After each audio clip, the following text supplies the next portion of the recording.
Saudi আরবে বৈঠক করেছেন যুক্তরাষ্ট্র ও রাশিয়ার উচ্চপদস্থ কর্মকর্তারা। রাশিয়া ইউক্রেন যুদ্ধ অবসানের মধ্যস্থতা করতে আয়োজিত হয় বৈঠকটি। তবে বৈঠকে আমন্ত্রণ পাননি ইউক্রেন কিংবা ইউরোপের কোনো দেশের প্রতিনিধি। এ বৈঠকের মাধ্যমে প্রথমবারের মতো মুখোমুখি হন হোয়াইট হাউস ও ক্রেমলিনের কর্মকর্তারা। স্নায়ুযুদ্ধের দুই শত্রু দেশ 18 ফেব্রুয়ারি রিয়াদে সমবেত হন। বিশ্বস্ত সূত্রের তথ্য মতে 3 বছর ধরে চলা ইউক্রেন রাশিয়ার যুদ্ধের অবসান ও আমেরিকান রুশ সম্পর্ক পুনর্স্থাপনের বিষয়ে আলোচনা হয়েছে দ্বিপাক্ষীয় ওই বৈঠকটিতে। এই বৈঠকটি রাশিয়ার প্রেসিডেন্ট ভ্লাদিমির পুতিন ও মার্কিন প্রেসিডেন্ট ডোনাল্ড ট্রাম্পের মধ্যে দ্বিপাক্ষীয় বৈঠক অনুষ্ঠিত হওয়ার পথ খুলে দিতে পারে বলে আশা করেন অংশগ্রহণকারীরা। গেল সপ্তাহে ইউক্রেন যুদ্ধ অবসানের বিষয়ে ফোনালাপ করেন পুতিন ও ট্রাম্প। এরপরই রিয়াদে দুই পক্ষের বৈঠকের সময়সূচি নির্ধারণ করা হয়।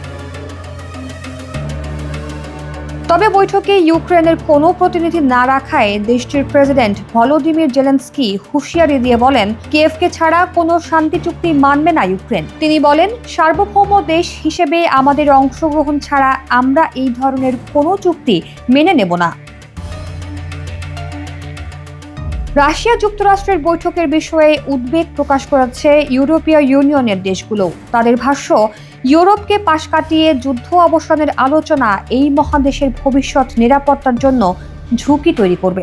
তারা রাশিয়া যুক্তরাষ্ট্রের শান্তি আলোচনায় ইউরোপকে ভূমিকা রাখার সুযোগ দেওয়ারও দাবি জানিয়েছেন।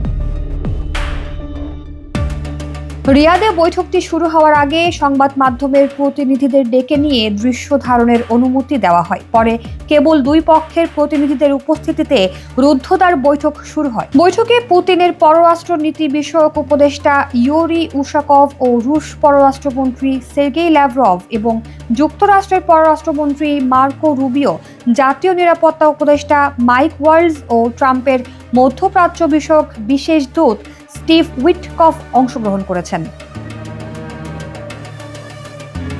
গত বুধবার প্রেসিডেন্ট পুতিনের সঙ্গে টেলিফোনে আলোচনার পর যুক্তরাষ্ট্রের প্রেসিডেন্ট ডোনাল্ড ট্রাম্প জানান, অবিলম্বে ইউক্রেন যুদ্ধ অবসানের লক্ষ্যে তারা আলোচনা শুরু করবেন। টেলিফোনে আলাপকালে বিশ্বের শীর্ষ ক্ষমতাধর এই দুই রাষ্ট্রনেতা মধ্যপ্রাচ্য সংকট, জ্বালানি, মার্কিন ডলার এবং কৃত্রিম বুদ্ধিমত্তা সহ বিভিন্ন ইস্যু নিয়েও আলোচনা করেন।